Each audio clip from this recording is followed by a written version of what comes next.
أعوذ بالله من الشيطان الرجيم.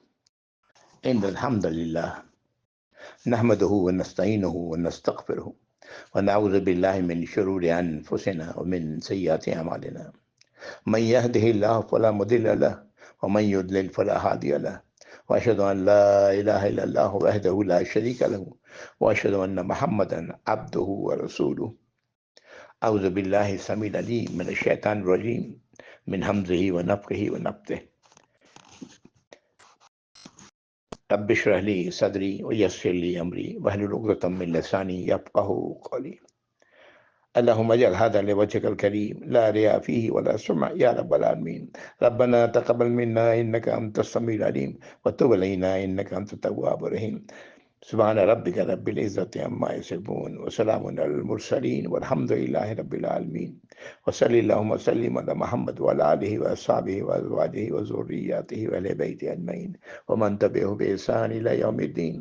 اللهم اجعلنا منهم يا أرحم الراحمين، آمین یا رب. السلام علیکم ورحمۃ اللہ وبرکاتہ. الحمدللہ 30واں پارہ سورہ المطففین مکی صورت ہے.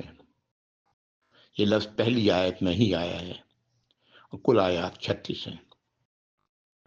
ان 36 آیات میں پہلی 17 آیات میں ان کا ذکر ہے جو ناپ تول کے حوالے سے ان کا رویہ کیا ہے.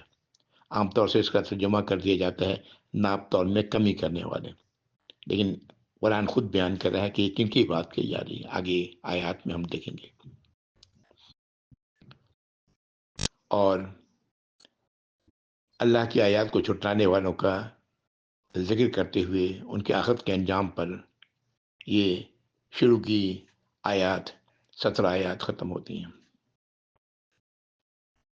بدکاروں کے اعمال نامے سجین میں ہوں گے. سجن قید کو کہتے ہیں. اور سورت کی آیات سے جو بات پتہ لگتی ہے کہ ظلم ہی سب سے بڑا گناہ ہے. سب سے بڑا گناہ ظلم ہے. ظلم کسی کے حق کو مارنا کہلاتا ہے. کسی چیز کو اس کے مقام سے ہٹا دینا، یہ ظلم ہے. ہم انسان ایک دوسرے سب اللہ کے غلام ہیں. ہم میں سے کسی کو اللہ کے برابر کا درجہ دے دینا کیا ہے؟ ظلم ہے. اللہ کے ساتھ ظلم کرنا ہے، شرک ہے. خنزیر کے گوشت کو تو ہم سبھی جانتے ہیں حرام ہے، لیکن ظلم کے حرام ہونے کو یہ ہم پرواہ نہیں کرتے. اللہ کی نظروں کے سامنے اللہ دیکھ رہے ہوتے ہیں ہمیں اور ہم ظلم کر رہے ہوتے ہیں. ذرا بھی احساس نہیں کرتے کہ یہ وہ گناہ ہے، یہ وہ ایسی بری شے ہے جو خود اللہ نے اپنے لیے حرام کیا ہے اور پھر بندوں کے لیے حرام کیا ہے. ظلم سے بچنا ہی کامیابی کا نام ہے. جو لوگ ظلم سے بچتے ہیں وہی متقی ہیں. ظلم کا کوئی شخص نے کسی پر ظلم کیا ہے تو ایک ایمان والا وہ ظلم کا بدلہ لینے سے گریز کرتا ہے کہ کہیں ایسا نہ ہو کہ اس سے بدلہ لینے میں زیادتی ہو جائے اور اللہ کی نظر میں وہ خود ظالم بن جائے. ظلم سے اللہ تعالی ہم سب کو اپنی حفاظت رکھے. پھر اس کی بعد کی آیات میں نیکوکاروں کا ذکر ہے جن کے اعمال نامے علیین میں ہیں. یہ کسی بلند مقام کی طرف اشارہ ہے. اور آگے کی آیات میں ایمان والوں کے ساتھ کفار کا رویہ ہے. اور سورت کی آخری آیات میں ان کے صبر کا بدلہ ہے جو وہ کفار کی حرکتوں پر دنیا میں کرتے رہے تھے. اس دن آخرت کے دن کفر کرنے والے لوگ نہ صرف ذلیل کی جائیں گے بلکہ ان کا ٹھکانہ جہنم ہوگا. اللہ محفوظ رکھے یا رب العالمین ہم سب کو جہنم سے. ہم آج اپنے آپ کو جہنم سے بچانے والے بن جائیں، آمین یا رب. اعوذ باللہ من الشیطان الرجیم. اس صورت کو صورت تطفیف بھی کہا گیا ہے، اور بعض مفسرین کی رائے یہ ہے کہ یہ مدنی صورت ہے. واللہ عالم. جو بھی ہے اللہ کی نافرمانی ہے، خواہ کہیں بھی کی جائے. اللہ تعالیٰ اس سے ہم سب کو محفوظ رکھے یا رب العالمین. اعوذ باللہ من الشیطان الرجیم. ویل للمطففین. تباہی ہے ناپ تول میں ہیر پھیر کرنے والوں کی. الذین اذا اکتالوا علی الناس یستوفون. یہ وہ لوگ ہیں کہ جب لوگوں سے ناپ کر لیتے ہیں تو پورا پورا لیتے ہیں. وَإِذَا كَالُوهُمْ وَوَزَنُوهُمْ يُخْسِرُونَ، اور جب انہیں ناپ کر یا تول کر دیتے ہیں تو کم کر دیتے ہیں. یہ 3 آیات یہ کس قسم کے لوگ ہیں؟ اپنا حق چھوڑنے کو تیار نہیں، دوسروں کا حق مارنے والے ہیں. ظلمی تو ہے یہ ظلم کرنے والے لوگ ہیں.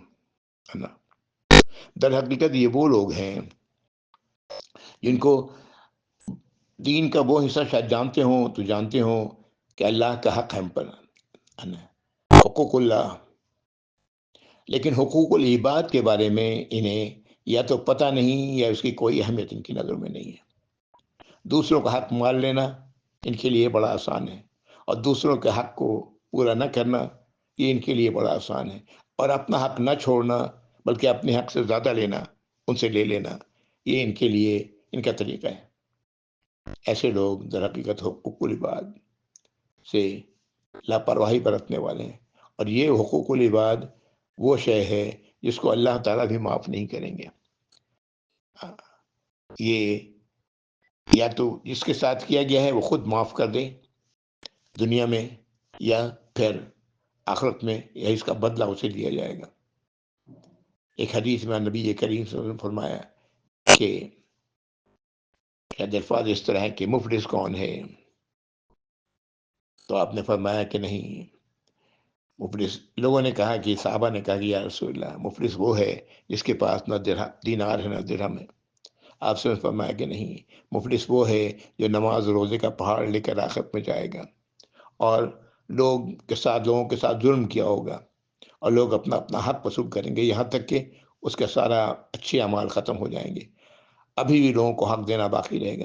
اب لوگوں کے برے اعمال اس کے کھاتے میں لکھے جائیں گے، اور اس کے ساتھ اسے جہنم میں پھینک دیا جائے گا. اللہ تعالیٰ محفوظ رکھیں. آج ہمیں اپنے آپ کو دوسروں پر ظلم کرنے سے بچانا چاہیے، اور اس کی اہمیت کو سمجھنا چاہیے کہ حقوق العباد کتنا اہم ہے. ایک اور حدیث ہے جس میں کچھ الفاظ اس طرح سے ہیں کہ اللہ کے پاس ایک رجسٹر ہے جس کی اللہ نے کی کوئی پرواہ نہیں. وہ اللہ کا جو حق ہے وہ رجسٹر اس میں درج ہے لوگوں کے اعمال. دوسرا رجسٹر ہے جس میں وہ اعمال جو لوگوں کے لیے کیے گئے ہیں وہ اس میں درج ہے. اللہ کو اپنے رجسٹر کی پرواہ نہیں، لیکن اس رجسٹر میں جو کچھ ہے وہ سب اللہ تعالیٰ پورا کروائیں گے. کچھ لوگ الفاظ اسی طرح کے ہیں. بہرحال جو قصہ مختصر یہ ہے کہ یہ ایسے لوگوں کا ذکر اللہ تعالیٰ کر رہے ہیں جو اپنا حق پورا پورا لینے والے ہیں، دوسروں کے حق کی پرواہ نہیں کرنے والے ہیں. آیت نمبر 3 کے بعد آیت نمبر 4، الا یظن اولئک انہم مبعوثون، کیا یہ لوگ اس بات کا گمان نہیں، انہیں اس بات کا یقین نہیں کہ یہ لوگ دوبارہ زندہ کیے جائیں گے، دوبارہ اٹھائے جائیں گے. لیوم عظیم، ایک بڑے دن میں. یوم یقوم الناس لرب العالمین، اس دن لوگوں کو کھڑا کیا جائے گا رب عالمین کے سامنے. لوگ کھڑے ہوں گے اللہ کے سامنے. یہ وہ دن ہوگا. یہ آیت نمبر 6. ناپ تول میں کمی نہ کرنے کے حوالے سے پیچھے ہم لوگ آیات پڑھ چکے ہیں. اوفوا الکیل اذا کلتم وزنوا بالقسطاس المستقیم، جب ناپو تو ناپ پورا کرو، وزن بھی سیدھی ترازو سے تول کر دیا کرو.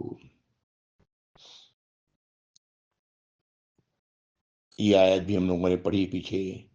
واقیم الوزن بالقسط ولا تخسروا المیزان، تول کو قائم رکھو، میزان کو گھٹاؤ نہیں. شعیب علیہ السلام کی قوم کا واقعہ ہم لوگوں نے پیچھے پڑھا کہ اس کی قوم کی ایک بڑی برائی یہی تھی کہ ناپ تول میں کمی کیا کرتے تھے، اور آخر میں یہ پوری قوم تباہ ہوئی. اللہ رب العزت ہم مسلمانوں کو اس بات کی سمجھ عطا فرمائے کہ ہم ناپ تول میں کمی نہ کریں، دوسروں کو دھوکہ نہ دیں، اپنا حق پورا وصول کریں، دوسروں کے حق کی پرواہ نہ کریں. اللہ تعالی ہم سب کو اس کی توفیق عطا فرمائے یا ارحم الراحمین. آیت نمبر 7 سے آگے، کلا ان کتاب الفجار لفی سجین، ہرگز نہیں، بے شک فجار کہ کا نامہ کی کتاب نامہ اعمال سجین میں ہوں گے یا سجین میں ہیں. سجین سجن قید خانے کو کہتے ہیں. وما ادراک ما سجین، اور تم کیا جانتے ہو کہ سجین کیا ہے؟ کتاب مرقوم، یہ ایک لکھی ہوئی کتاب ہے. ویل یومئذ للمکذبین، اس دن تباہی ہے جھٹلانے والوں کی، اللہ کی آیات کو جھٹلانے والوں کی، اللہ کی نافرمانیاں کرنے والوں کی، اللہ کے نبی صلی اللہ علیہ وسلم کی باتوں کو نہ ماننے والوں کی تباہی ہے اس دن. یہ آیت نمبر 10 ہے. یہ کون لوگ ہیں؟ الذین یکذبون بیوم الدین، یہ وہ لوگ ہیں جو جھٹلاتے ہیں آخرت کے دن کو، دین کو جھٹلاتے ہیں. بیوم الدین، اللہ کا نے جو دین اللہ نے نازل فرمایا ہے اور جس دین کا اللہ تعالیٰ فیصلہ کریں گے قیامت کے دن، اس دن کو جھٹلاتے ہیں، نہیں مانتے. وما یکذب بہ الا کل معتد اثیم، اللہ تعالیٰ فرماتے ہیں اسے نہیں جھٹلاتے مگر وہ تمام وہ لوگ جو گناہگار ہیں اور معتد، حد سے نکل جانے والے ہیں اور گناہگار ہیں. یہ آیت نمبر 12 تھی. اب یہ آیت نمبر 13 میں ایک خاص شخص کی طرف اشارہ ہے. مفسرین کہتے ہیں کہ یہ فلاں تھا اور اپنی رائے بیان کرتے ہیں، لیکن جو بھی تھا یہ خاص صفت کی طرف اشارہ ہے کہ ایسے لوگوں کا کیا معاملہ ہوتا ہے. آیت نمبر 13، اذا تتلی علیہ آیاتنا قال اساطیر الاولین، جب اس پر پڑھی جاتی ہیں ہماری آیات تو یہ کہتا ہے یہ افسانے ہیں پہلے والے لوگوں، پرانے لوگوں کے. ہاں، کلا بل ران علی قلوبہم ما کانوا یکسبون، اللہ تعالیٰ فرماتے ہیں ہرگز نہیں، بلکہ زنگ ہے اس کے دلوں پر زنگ چڑھا ہوا ہے بوجہ جو یہ کرتا رہا ہے، کمائی کرتا رہا ہے اپنے لیے، یعنی اللہ کی نافرمانیاں کرتا رہا ہے، اس کے نتیجے میں اس کے دلوں پر زنگ چڑھا ہوا ہے. اس کے دل پر، ایسے لوگوں کے دلوں پر زنگ چڑھا ہوا ہے. کلا انہم عن ربہم یومئذ لمحجوبون، ہرگز نہیں، بے شک یہ لوگ اپنے رب سے اس دن کے دیدار سے محروم رہیں گے، اپنے رب کو نہیں دیکھیں گے، محجوب ہوں گے. ثم انہم لصال الجحیم، پھر بے شک یہ لوگ داخل ہوں گے جہنم میں. ثم یقال ھذا الذی کنتم بہ تکذبون، پھر ان سے کہا جائے گا یہی وہ شے ہے جسے تم جھٹلایا کرتے تھے، جس کا تمہیں یقین نہیں تھا، یوم الدین کا تمہیں یقین نہیں تھا، فیصلے کے دن کا یقین نہیں تھا. اللہ تم سے اب دنیا میں کیے گئے اعمال کی جواب دہی کریں گے، اس کا تمہیں یقین نہیں تھا. پرانے قصے، کہانیاں، افسانے کہا کرتے تھے، تو یہ وہی دین، وہی جو کچھ تم جھٹلا رہے تھے آج اسی میں تم پڑے ہوئے ہو. آیت نمبر 17 ہے. بڑی کیا کیفیت ہوگی، پڑھنے سے کچھ اندازہ تو ہوتا ہے لیکن صحیح اندازہ انسان کاش کہ ہم کر سکیں آج، اور اپنے آپ کو اس دن کے چھٹلانے سے اپنے آپ کو بچائیں، بلکہ یوم الدین پر ہمارا یقین ہو. اللہ سے، جیسے کہ سورۃ البقرہ کی آیات ہم لوگوں نے شروع کی پڑھی، ذالک الکتاب لا ریب فیہ ھدی للمتقین الذین یؤمنون بالغیب ویقیمون الصلاۃ ومما رزقناہم ینفقون والذین یؤمنون بما انزل الیک وما انزل من قبلک وبالآخرۃ ہم یوقنون، آخرت پر یقین رکھتے ہیں. اولئک علی ھدی من ربہم واولئک هم المفلحون، یہی وہ لوگ ہیں جو اپنے رب کی طرف سے ہدایت پر ہیں، اور یہی وہ لوگ ہیں جو کامیاب ہونے والے ہیں. اللہ تعالی ہم کو، آپ کو اور تمام مسلمانوں کو یہ کامیابی نصیب فرمائے. اللہ تعالیٰ جہنم سے بچا لیں، جہنم کی تپش سے بچا لیں اور جنت میں داخل کریں. کامیابی اسی کا نام ہے. یہی لوگ ہیں جو فائز کہلائیں گے، کامیاب ہونے والے. اللہ تعالیٰ ہم سب کو ان میں شامل فرمائے، آمین یا رب. کفر کرنے والے لوگ اللہ کو نہیں دیکھیں گے آخرت کے دن. یہ اس بات کی دلیل ہے ایمان والے اللہ کو دیکھیں گے انشاءاللہ، اور پھر اللہ تعالیٰ اپنا دیدار، مکمل دیدار جنت میں جو لوگ ہوں گے ان کو کرائیں گے. یہ تمام احادیث لوگوں نے سنی ہے، جانتے ہیں الحمدللہ. آیت نمبر 18۔ اب یہاں پر ابرار کا ذکر ہے، نیکوکار۔ یہاں پر لفظ فجار استعمال ہوا ہے پہلے۔ ہاں، فجار فجر کہتے ہیں جب رات کی سیاہی کو پھاڑ کر کے روشنی نمودار ہوتی ہے تو اس کو فجر کہتے ہیں۔ فجار وہ ہے جو اللہ کی ہدایات کو پرواہ نہ کرتے ہوئے اسے پھاڑتے ہوئے اللہ کی نافرمانیاں کرنے والا ہے، وہ فجار ہے۔ اور ابرار وہ ہے جو اللہ کی اطاعت و فرمانبرداری کرنے والا ہے، نیکوکار ہے۔ ایک دوسرا لفظ، یہ دونوں لفظ ایک دوسرے کے الٹ ہیں۔ پہلے فجار کا ذکر ہوا، اب یہاں پر آیت نمبر 18 سے ابرار کا ذکر ہو رہا ہے، نیکوکار۔ کلا ان کتاب الابرار لفی علین، ہرگز نہیں، بے شک کتاب ابراروں کی، نیکوکاروں کی علین میں ہوگی، بلند مقام پہ ہوگی۔ وما ادراک ما علیون، اور تم کیا جانتے ہو یہ علیون کیا، یہ علین یا علیون کیا ہے؟ کتاب مرقوم، لکھی ہوئی کتاب، ایک ایسی کتاب جو لکھی جا چکی ہے۔ یشہدہ المقربون، اس کے پاس مقرب لوگ ہوں گے، مقرب فرشتے ہوں گے۔ ان الابرار لفی نعیم، بے شک ابرار نیکوکار لوگ نعمتوں میں ہوں گے۔ اللہ تعالی ہم لوگوں کو اس میں شامل فرمائے۔ یہ آیت نمبر 22 ہے۔ الارائک ینظرون، اونچے اونچے مساریوں پر، ننگوں پر بیٹھے دیکھ رہے ہوں گے۔ تعرف فی وجوہہم نضرۃ النعیم، تم انہیں پہچان لو گے ان کے چہروں کی تر و تازگی سے اور نعمت کی پہچان سے انہیں پہچان لو گے۔ یسقون من رحیق مختوم، انہیں پلایا جائے گا ایسی مشروب جو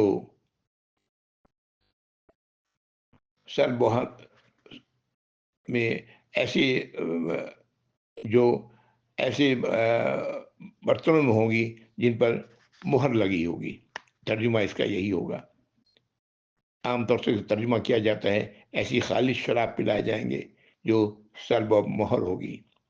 اصل میں دنیا میں یہ شراب کی جو بوتلیں ہوتی ہیں اسی طرح ہوتی ہیں، اسی کی طرح بات کی جا رہی ہے یہاں پر۔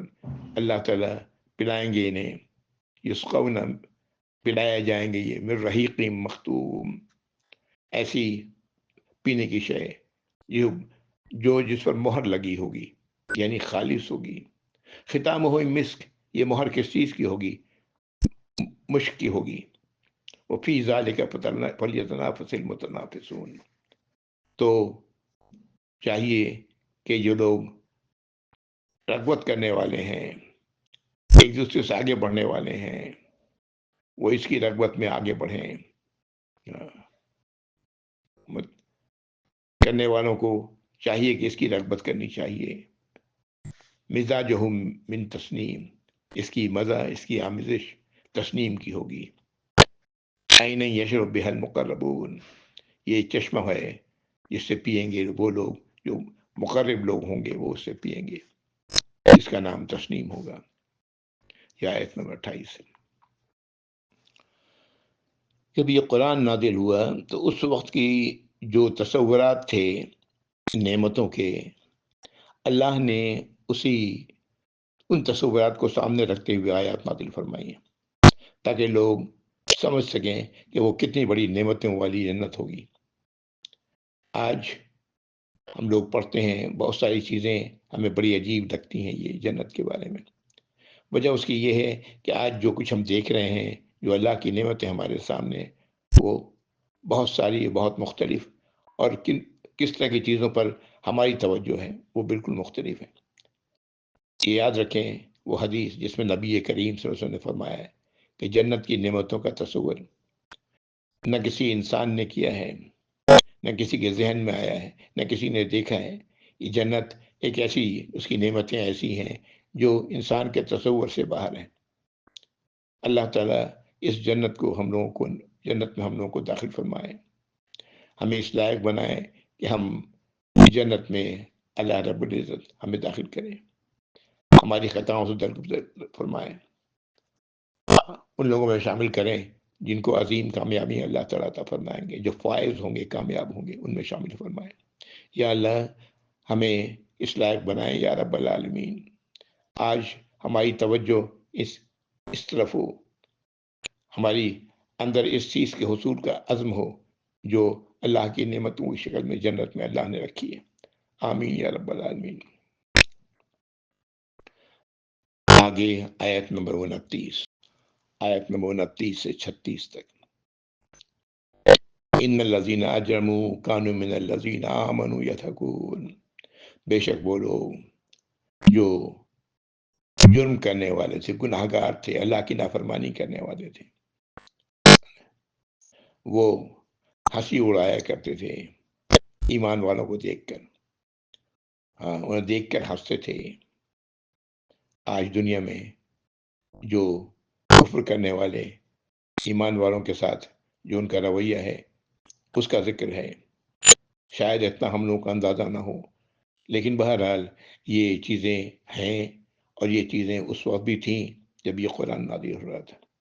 تو اللہ تعالیٰ فرما رہا ہے کہ ان الذین اجرموا کانوا من الذین آمنوا یضحکون، کہ بے شک وہ لوگ جو جرم کرنے والے تھے، اللہ کی نافرمانی کرنے والے تھے، یہ وہ لوگ تھے جو ایمان والوں کو دیکھ کر ہنستے تھے۔ وَإِذَا مَرُّوا بِهِمْ يَتَغَامَزُونَ، اور جب ان کے پاس سے گزرتے تھے تو حقارت کی نظر سے اشارے کیا کرتے تھے، چھوٹا ظاہر کرنے کی کوشش کرتے تھے، ذلیل ظاہر کرنے کی کوشش کرتے تھے۔ وَإِذَا انقلبوا إِلَىٰ أَهْلِهِمْ انقلبوا فَكِهِينَ، اور جب یہ لوٹتے تھے اپنے لوگوں کی طرف تو خوش اکلاتے ہوئے لوٹتے تھے، یعنی انہیں اپنی نافرمانی پر فخر تھا اور اللہ کی اطاعت کرنے والوں کو ذلیل اور بدتر سمجھتے تھے۔ وَإِذَا رَأَوْهُمْ قَالُوا إِنَّ هَٰؤُلَاءِ لَضَالُّونَ، اور جب انہیں دیکھتے تھے ان لوگوں کو، ایمان والوں کو، تو کہتے تھے کہ یہی وہ لوگ ہیں جو گمراہ ہیں، بے راہ رویے میں پڑے ہوئے ہیں۔ وَمَا أُرْسِلُوا عَلَيْهِمْ حَافِظِينَ، اللہ تعالیٰ فرما رہے ہیں کہ انہیں ان پر نگہبان بنا کر نہیں بھیجا گیا تھا ان کافروں کو، کہ کون ہدایت پہ ہے اور کون گمراہ ہے، انہیں اس کام کے لیے نہیں بھیجا گیا تھا۔ یہ آیت نمبر 33 تھی۔ فَالْيَوْمَ الَّذِينَ آمَنُوا مِنَ الْكُفَّارِ يَضْحَكُونَ، اب وہ اس دن کیا ہوگا، ایمان والے ان کافروں کو دیکھ کر ہنس رہے ہوں گے۔ عَلَى الْأَرَائِكِ يَنظُرُونَ، بڑے بڑے تختوں پر بیٹھے دیکھ رہے ہوں گے۔ یہ آیت نمبر 35 ہے۔ هَلْ ثُوِّبَ الْكُفَّارُ مَا كَانُوا يَفْعَلُونَ، کیا کفر کرنے والوں کو ان کے کیے کا بدلہ مل گیا جو کچھ یہ کیا کرتے تھے؟ نہیں، آج تو یہ ذلیل ہو رہے ہیں، اب ان کا ٹھکانہ کہاں ہے؟ جہنم میں داخل ہوں گے، جس کا ذکر اللہ نے یہاں پر نہیں کیا ہے۔ خود ہی تصور کر لیں کہ یہ انجام ہوگا ان لوگوں کا جو آج ایمان والوں کا مذاق اڑاتے ہیں۔ مذاق نبی کریم صلی اللہ علیہ وسلم کا 13 سال خوب اڑایا گیا، ایک ایسے شخص کا جو اپنے معاشرے میں بڑی عزت پا رہا تھا۔ سبحان اللہ، اللہ کے نبی صلی اللہ علیہ وسلم کو لوگ سچے اور ایماندار کہا کرتے تھے، صادق اور امین، اور جب نبوت کا دعویٰ کیا، انہوں نے نبوت کی بات کی تو لوگوں نے ان کا مذاق اڑانا شروع کیا۔ 13 سال تک یہ کچھ ہوتا رہا۔ تو یہ ایمان والوں کے لیے یہ فخر کا مقام ہے، ان کے ساتھ وہی کچھ ہو رہا ہے جو اللہ کے نبی صلی اللہ علیہ وسلم کے ساتھ ہوا ہے، اور انشاءاللہ جیسے اللہ کے نبی صلی اللہ علیہ وسلم کو بہترین اجر اور ثواب کے لیے اللہ نے اپنا پسندیدہ بنایا، ویسے انشاءاللہ ہم لوگ بھی اللہ کے پسندیدوں میں شامل ہوں گے۔ آمین یا رب العالمین۔ وآخر دعوانا الحمدللہ رب العالمین، وصلی اللہ وسلم علی محمد وعلی آلہ وصحبہ وازواجہ وذریاتہ واہل بیتہ اجمعین ومن تبعہ بإحسان الی یوم الدین، اللہم اجعلنا منہم یا رب العالمین، آمین یا رب۔ السلام علیکم ورحمۃ اللہ وبرکاتہ، جزاکم اللہ خیر۔